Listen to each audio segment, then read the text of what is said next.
Olá, minha gente, a paz do Senhor Jesus, tudo bem com vocês? Estamos aqui para mais um capítulo, a leitura de mais um capítulo da Palavra de Deus. É mais uma pílula de conhecimento, de liberdade, de vida, de força para todos nós. Meus votos é que você possa acompanhar a leitura, não fique para trás, envie para os seus amigos, participe, espalhe essa mensagem a todas as pessoas que você puder. Assim, estaremos disseminando a mensagem de Jesus Cristo aos corações. O Evangelho por si só, ele é poderoso para destruir fortalezas. Vamos orar?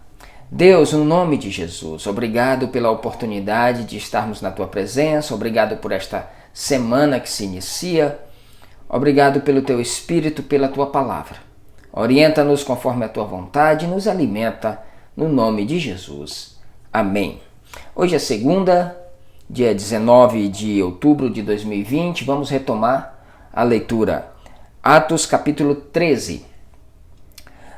Na igreja em Antioquia havia profetas e mestres. Barnabé, Simeão, conhecido por segundo nome de Níger, Lúcio de Cirene, Manaém, que era irmão de criação de Herodes, o governador, tinha Saulo. Enquanto eles serviam, adoravam e jejuavam ao Senhor, o Espírito Santo lhes ordenou: separai-me agora Barnabé e Saulo para a missão a qual eu os tenho chamado. Diante disso, depois de jejuarem e orarem, lhes impuseram as mãos e os enviaram. Dirigidos, portanto, pelo Espírito Santo, desceram a Seleucia e dali navegaram para Chipre. Chegando em Salamina, proclamaram a palavra de Deus nas sinagogas judaicas. João Marcos os seguia para auxiliá-los. Depois de atravessarem toda a ilha até Pafos, encontraram um judeu chamado Bar-Jesus, que praticava feitiçarias e era falso profeta. Ele assessorava o procônsul Sérgio Paulo, homem de grande inteligência. Este procônsul mandou chamar Barnabé e Saulo, pois desejava conhecer a palavra de Deus. No entanto, Elimas, o mago, pois é assim que se traduz o nome dele, opunha-se a eles, tentando desviar o procônsul da fé.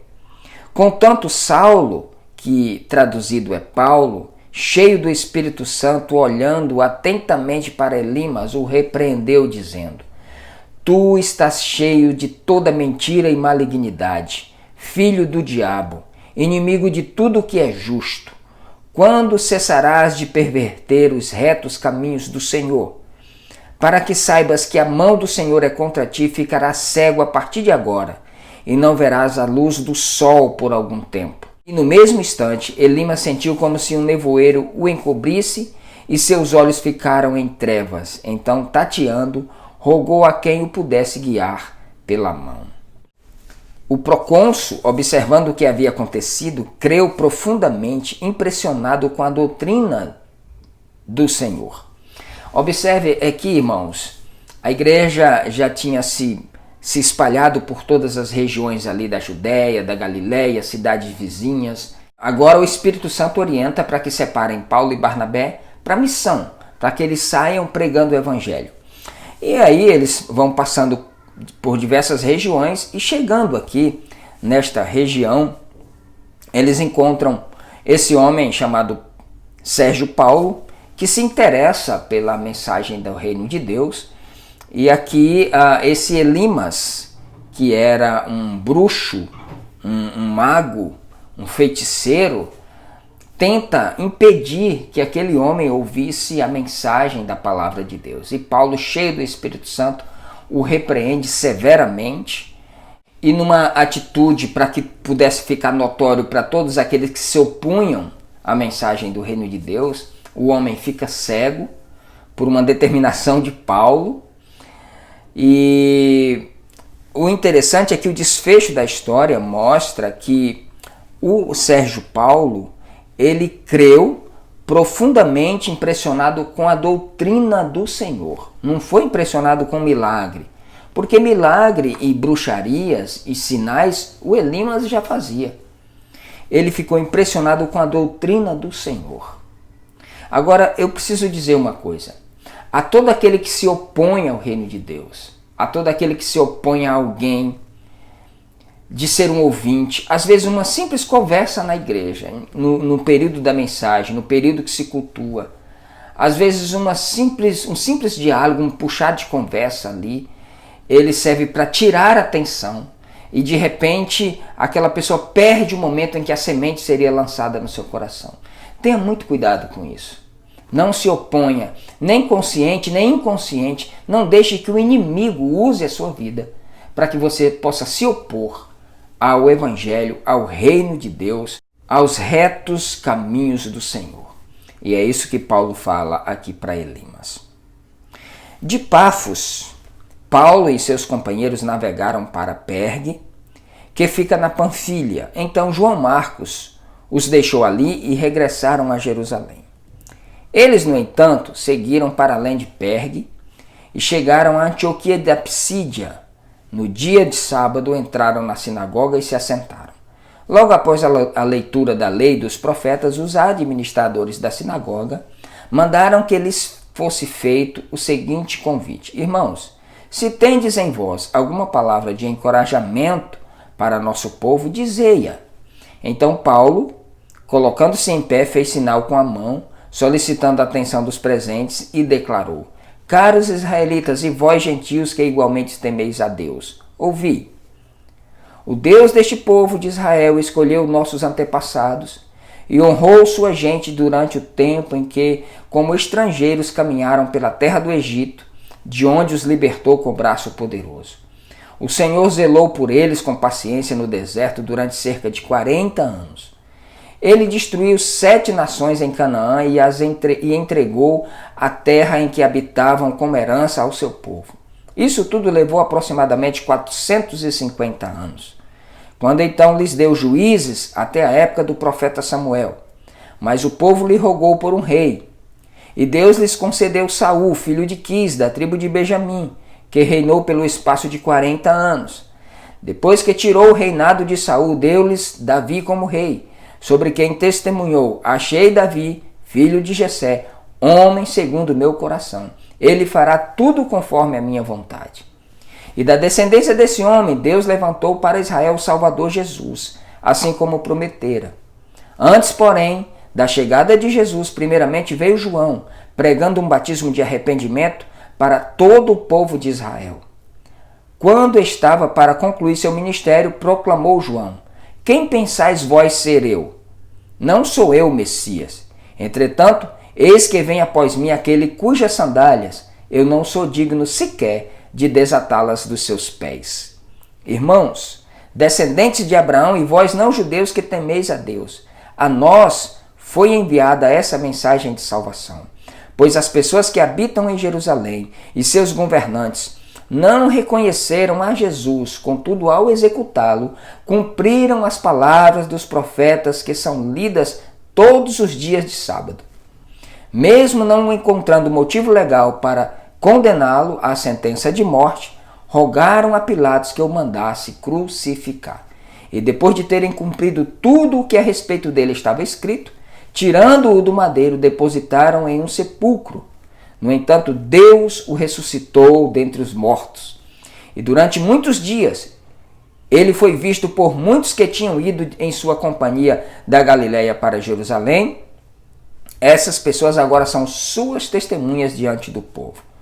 Nós vos anunciamos as boas novas da promessa confiada aos nossos antepassados, as quais cumpriu para nós, seus filhos, ressuscitando Jesus, assim como está escrito no 2º Salmo: Tu és meu filho, hoje eu te gerei. O fato de que Deus ressuscitou a Jesus dos mortos, para que seu corpo jamais experimentasse a decomposição, foi declarado dessa forma: Eu cumprirei a vosso favor as santas e fiéis bênçãos de Davi. Porquanto, em outro salmo está explícito: Não permitirás que o teu santo sofra decomposição. Porque Davi, depois de servir a sua própria geração pela vontade de Deus, adormeceu, foi sepultado com seus antepassados e o seu corpo se decompôs. Mas aquele a quem Deus ressuscitou não foi afligido pela decomposição. Sendo assim, meus irmãos, ficai cientes de que mediante a Jesus vos é anunciado o perdão dos pecados. E por intermédio de Jesus, todo aquele que crê é justificado de todas as faltas de que antes não pudestes ser justificadas pela lei de Moisés. Olha que discurso Paulo faz na sinagoga, onde tinha uma miscigenação entre judeus e gentios convertidos ao judaísmo, simpatizantes, pessoas que iam ali na sinagoga para ouvir a mensagem da Torá. E ele faz um resumo mostrando que o Antigo Testamento, os profetas, os reis, eles apontavam para um desfecho de uma história que eles estavam vivendo naquela época. Tudo aquilo que os profetas vaticinaram ou falaram apontava para Jesus. E ele vai discorrendo e diz, olha, os nossos governantes e os nossos líderes não receberam Jesus. Antes o crucificaram, mas isso já era determinado por Deus. E o crucificaram, mas Deus os ressuscitou dos mortos.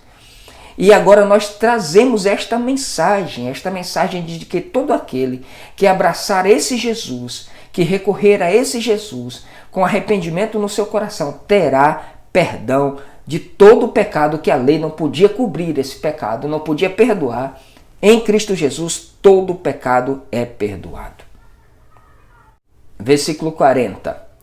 Acautelai-vos, pois, para que não vos sobrevenha o que foi anunciado pelos profetas. Vede, ó escarnecedores, ficai atônitos e morrei, porquanto eu realizarei em vossos dias obras de tamanha grandiosidade, que jamais vos seria possível crer se alguém apenas vos contasse. E quando Paulo e Barnabé estavam saindo da sinagoga, o povo os convidou a ensinar mais a respeito desse assunto no sábado seguinte. Depois que a congregação foi despedida, muitos dos judeus e dos gentios devotos convertidos ao judaísmo seguiram a Paulo e Barnabé. Estes conversaram com eles, recomendando-lhes que seguissem perseverando na graça de Deus. No sábado seguinte, quase toda a população da cidade se reuniu para ouvir a palavra de Deus. Entretanto, quando os judeus observavam a multidão, ficaram tomados de inveja e de forma desrespeitosa e ultrajante contradiziam o que Paulo pregava. E esse é o problema. Porque quando você prega o evangelho, duas coisas podem acontecer. Ou a pessoa fica com raiva do pecado, ou ela fica com raiva de você. E aqui eles foram tomados de inveja, porque eles, trazendo aquela mensagem morta deles, não conseguiam trazer as pessoas na sinagoga, no templo. Mas Paulo, quando falou uma vez e marcou para o sábado seguinte para ele retornar, estava quase que a cidade inteira. E aí eles ficaram tomados de inveja e começaram a contradizer, a se opor. Paulo dizia uma coisa, ele dizia que era mentira. Que coisa, né? Então Paulo e Barnabé, tomando a palavra com toda a coragem, lhes afirmaram: importava que a vós outros, em primeiro lugar, fosse pregada a palavra de Deus. Porém, considerando que a rejeitais e a vós próprios vos julgais indignos de receber a vida eterna, eis que agora nos dirigimos aos gentios. Porquanto dessa maneira o Senhor nos ordenou: eu te constituí como luz para os gentios, a fim de que tu leves a salvação até os confins da terra. Ao ouvirem essa declaração, os gentios se alegraram sobremaneira e glorificavam a palavra do Senhor. E todos quantos haviam sido escolhidos para a vida eterna creram de coração. Assim, a palavra do Senhor era divulgada por toda aquela região. Porém, os judeus persuadiram as mulheres piedosas e de alta posição social, assim como os principais líderes da cidade, e desfecharam uma perseguição contra Paulo e Barnabé, até os expulsarem do seu território. Estes, Paulo e Barnabé, contudo, sacudindo contra eles o pó dos seus pés, partiram para Icônio. Os discípulos, no entanto, viviam plenos da alegria e do Espírito Santo. Olha que coisa impressionante como Paulo vai para os judeus em primeira mão, como Jesus os designa, e eles não recebem. Eles até gostam, mas quando eles veem a multidão, eles ficam tomados de inveja, começam a contradizer, se opor à mensagem do Evangelho, começam a persuadir líderes, mulheres influentes da alta sociedade, para que através daquele povo, esses formadores de opinião, eles pudessem expulsar Paulo e Barnabé da cidade. Aqui Marcos já tinha saído, já tinha abandonado, já tinha deixado os dois sós, mas a Bíblia fala que eles sacudiram o pó, assim como Jesus falou. Se ninguém quiser receber, sacudir até o pó dos vossos pés como testemunha contra aquela gente. Deixe que Deus vai cuidar deles. Não importa, não é necessário ficar forçando uma barra, não é necessário ficar forçando uma porta que ainda está fechada. Existe um momento certo para todas as coisas. Deixa eles que vai chegar o momento de Deus tratar com cada um de forma carinhosa, de forma amorosa. E sempre que a gente fala que Deus trata com cada um, não é para você entender da forma, não, Deus castiga, não, Deus trata. Deus cria oportunidades. Às vezes ele usa meios bem diferentes, didáticas bem diferentes. Mas em todas elas existe o profundo amor de Deus pela alma humana. Que Deus abençoe você. Esse foi o capítulo 13. Amanhã a gente se encontra no 14. Até lá, um forte abraço.